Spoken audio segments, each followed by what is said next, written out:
Okay, so I saw Bodies last night. It is 1 in the morning at the moment. The showing went really late. It was supposed to start at 9:30, and we didn't get out of the movies till like 11:20, which is a little odd. Um, I don't know, the light is very bright in here. I'm not quite sure why. I think it's because of my new record shelf back here, which is very white. And if you can notice, my TV is over here now. Did some rearranging in my room, got a new record shelf. That is all besides the point. Today we're going to be talking about A24's latest horror movie, thriller, murder mystery, Bodies. I was initially intrigued about this through the trailer. And not to say that the trailer was good, because it really wasn't. But I like the premise. It's A24, so I wasn't expecting something terrible, I'm just going to say. I really have been on A24's side as of late, just because of the amount of quality movies they've been putting out recently. Marcel the Shell with Shoes On, X, Everything Everywhere All at Once. They've just been on a hot streak recently, and I don't know. This movie didn't give me anything in the way of doubting that. So with Bodies, I was very intrigued to see where they would go with it, what kind of angle they would pursue it at, what twists and turns would come with this movie. And yeah, I can definitely say this is sneakily one of the best movies to come out this year. I loved Bodies. I've always been a sucker for great whodunit movies. I'm a huge Scream fan. I really love Knives Out. Just movies like that that are really well done murder mysteries. I don't know, I've always been kind of drawn to them.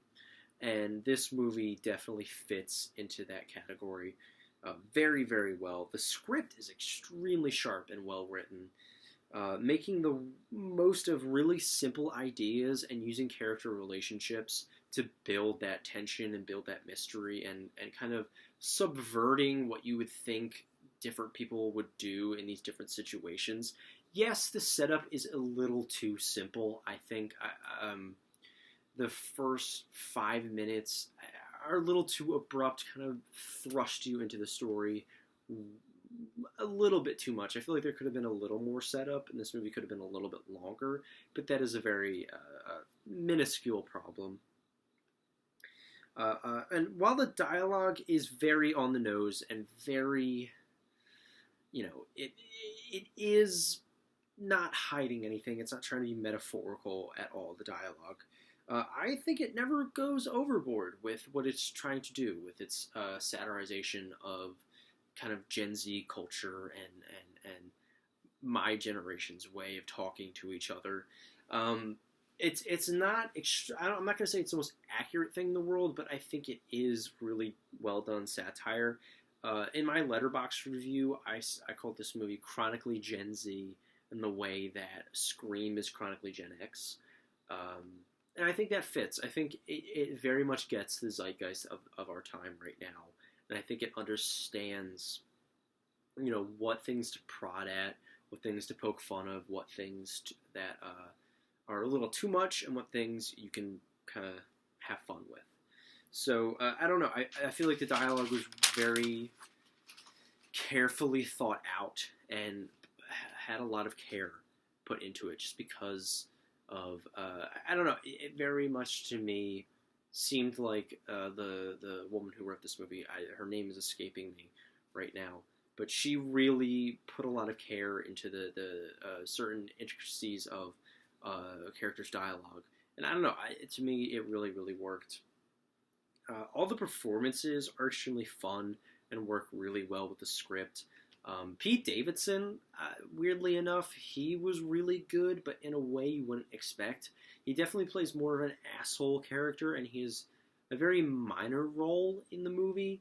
A lot more of a shorter role than the trailers let on, which isn't really a spoiler, but you can, yeah.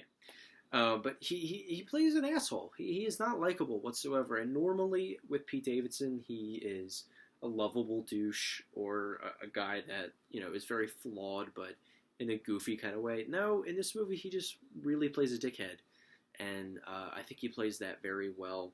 He very much leans into his own like stereotypes, and I think I don't know. I really enjoyed that aspect of his performance.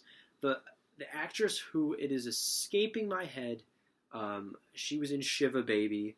She plays Alice in this movie. Again, I'm blanking on the name, but she was awesome. She was really, really great in this movie. Really nailed that performance on the head.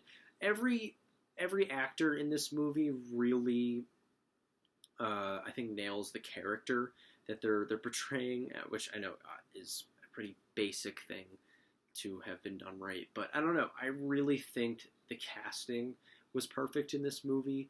That the dynamic of the characters and the different relationships that they had really catered to each of the actors' particular personalities and intricacies.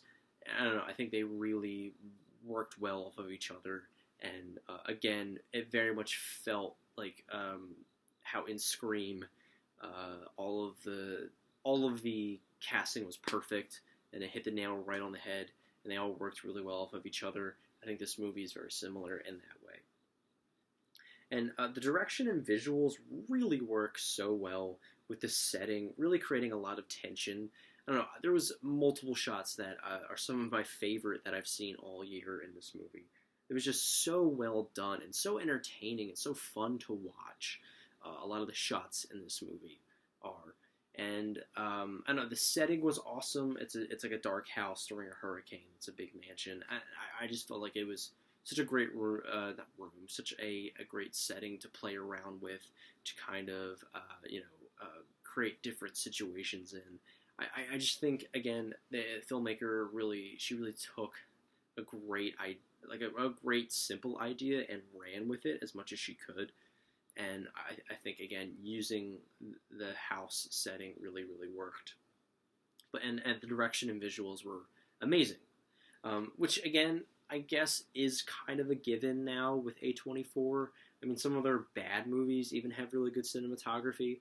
But, I don't know, the shots in this movie in particular and the way it was lit and the way, like, the color scheme just really, really worked well and was really satisfying, if that makes any sense. And I just had a ton of fun with this movie, and it's just one of the most entertaining movies you're going to see all year. And again, it has some of the best screenwriting, and actually, I need more notes. It has some of the best screenwriting and direction I've seen all year as well. This was not a movie I was expecting to be as great as it was, as entertaining, as tense, as sharply written, as I don't know, as well structured as it was. It definitely doesn't clear the bar of like being something phenomenally great, something like wow, that's one of the best films of the decade or anything like that. Definitely not on that level, but man, it was just a really, really well made movie. And I love the ending. I thought it was very fitting. And once you saw it, like, oh, that makes a lot of sense. I should have saw that coming. And it really, really clicks. The only real gripe, besides the thing I mentioned earlier about the beginning, was there was a character decision towards the end. Not even a decision, but like the way a certain situation unfolds right before the final reveal that I wasn't a huge fan of. I don't know. This is very nitpicky, but it felt very forced and kind of like stumbling on to a realization. Besides that, I really, really loved Bodies, Bodies, Bodies. Again, A24. I don't know, something about their 2022 movies have really stuck with me. And I'm really glad this movie was as great as it was, just because 2022 kind of was falling out of favor with myself a little bit. I don't know. It's not that this year isn't a great year for movies, because it is. And there's been a string of kind of movies that have come out, and I don't know. At the beginning of the year, this year was like, whoa, holy shit! There's so many great movies coming out. It's overwhelming, and now the balance is kind of here again. But this is another great movie to come out. I definitely think this movie is pushing 22 in the right direction. And I'm going to give Bodies, Bodies, Bodies a very strong A-. I loved this movie. Please go check it out if you haven't. It's a great theater experience, especially with a lot of people that are into it. Yeah, other than that, I'm going to see Bullet Train this Tuesday, so look out for that review. And I've seen both Hustle and The Gray Man now, and I'm not sure what I'm going to do with that. I might do a roundup review with like Uncharted and the Minions movie, because that's on streaming now, and so is Elvis, so I think I might do a little roundup review with that. But yeah, other than that, I will see you guys later. Thanks for watching.